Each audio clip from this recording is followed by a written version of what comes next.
Whether you love the series or are completely indifferent towards it, there's no denying that there's not a game series out there that's quite like Shenmue, taking the role of a young man named Ryo who wants what any young man would want, to avenge the death of his father at the hands of Lan Di. And whether it was collecting capsules, driving forklifts, talking to people about inane things like sailors, playing some hang-on at the arcade, or just strolling around town, the game let you experience a living, breathing world, which wasn't really a common thing for the time. And while it and its sequel are by no means perfect games, they offer fantastic, unique experiences that you really can't find anywhere else. And QuickTime events. So today on Gaming Mysteries, we're going to talk about Shenmue. Now, Shenmue began its life as a prototype from Yu Suzuki, who at the time was fascinated with RPGs. The prototype was called The Old Man and the Peach Tree, and would have the player character, named Taro, approach an old man, asking if he knows a kung fu grandmaster named Ryu. The old man would respond that he wants to eat a peach, and will tell Taro where Ryu is if he brings him a peach. And at the end of the prototype, it would show the old man skipping stones across some water, in turn killing fish each time the stone would hit the surface, leading Taro to believe that this old man who's obsessed with peaches might be Grandmaster Ryu. Now, while this prototype itself didn't become a game, or have any footage that I could find, using it as a basis to work by, Suzuki and Sega began work on a fully 3D RPG for the Sega Saturn, with the overall goal being to create a fully realized 3D RPG, complete with voice acting, a cinematic approach to storytelling to increase the level of player emotional involvement, and support combat with multiple characters at once, something that these days might not seem that impressive, but this was the Sega Saturn, making it very impressive. And in an effort to expand upon one of Yu Suzuki's other franchises, the game would be set in the world of Virtua Fighter, going by the name Virtua Fighter RPG. The game would serve as a prologue of sorts to the main series, starring Akira, and smartly making use of Virtua Fighter's gameplay mechanics for the combat of this new game. Yu Suzuki created 4 acts: sadness, departure, fighting, and starting fresh, telling the story of the loss of a father, a trip that would take Akira to China, a heroic battle, and the journey beyond, with Akira's story being told in 11 chapters. And I have to say, watching this early prototype is a little eerie, as it shows events that all happened in the final game, Shenmue, but there are also parts that we wouldn't see until Shenmue 2 in this early Saturn prototype, which that's weird. Being eerie aside, though, it was a very impressive looking prototype. Had this game come to fruition on the Saturn, which I seriously doubt it could have, but it would have easily been one of the best, if not the best game for that console.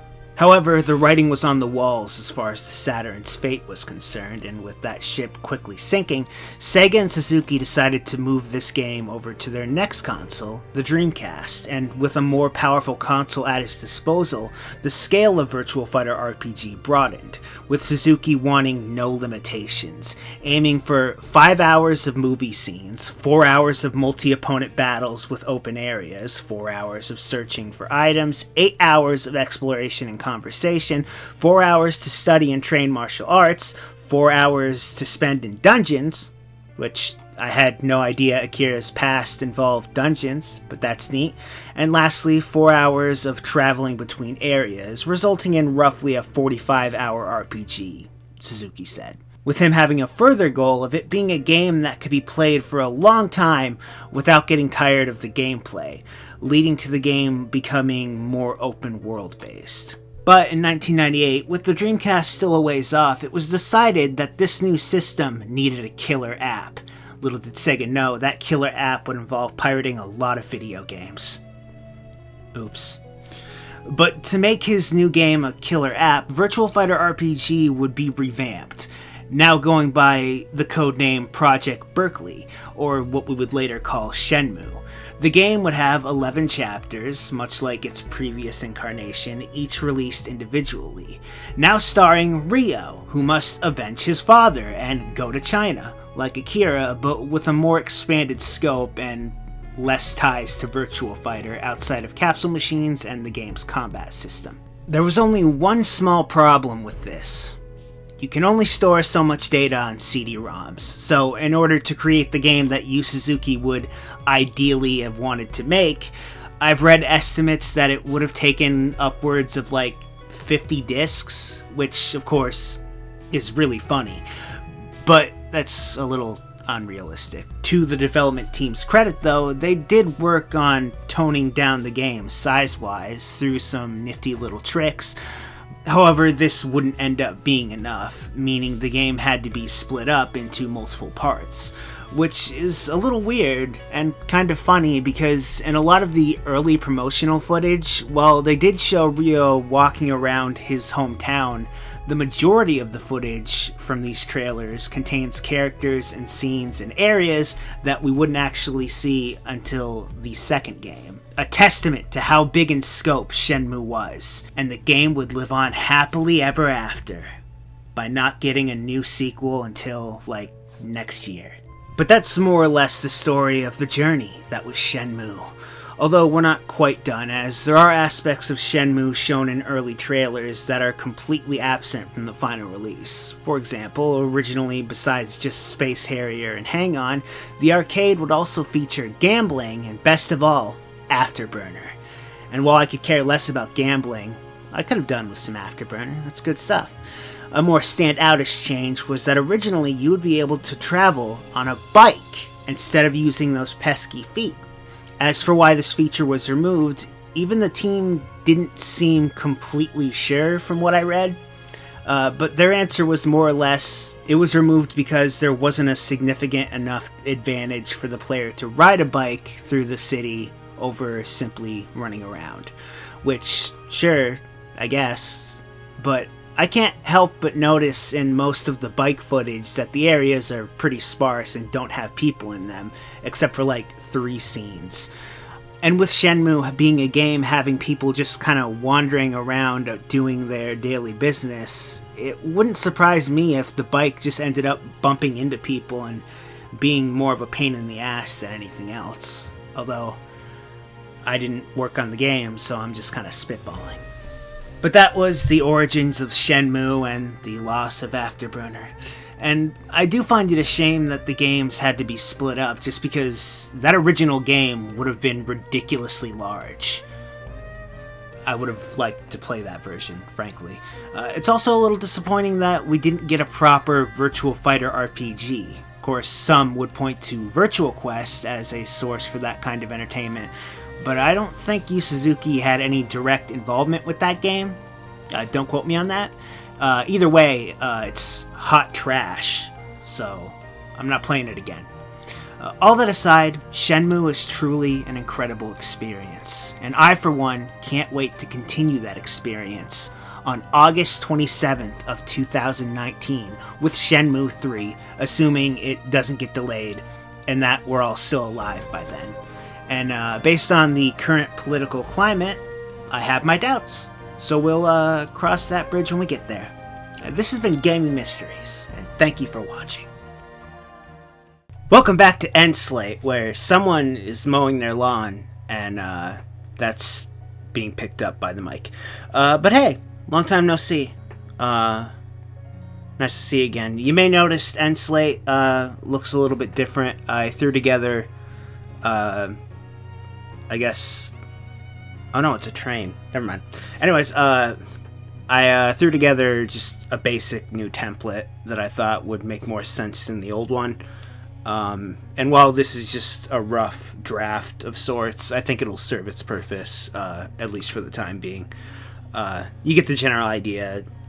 Only showing one video now, that being the last video I did.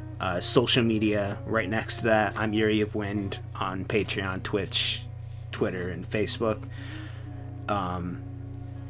And then still have Nico in the corner, even though Nico hasn't talked to me in a long time. But technically he still does the art, so there you go. And then I also have this.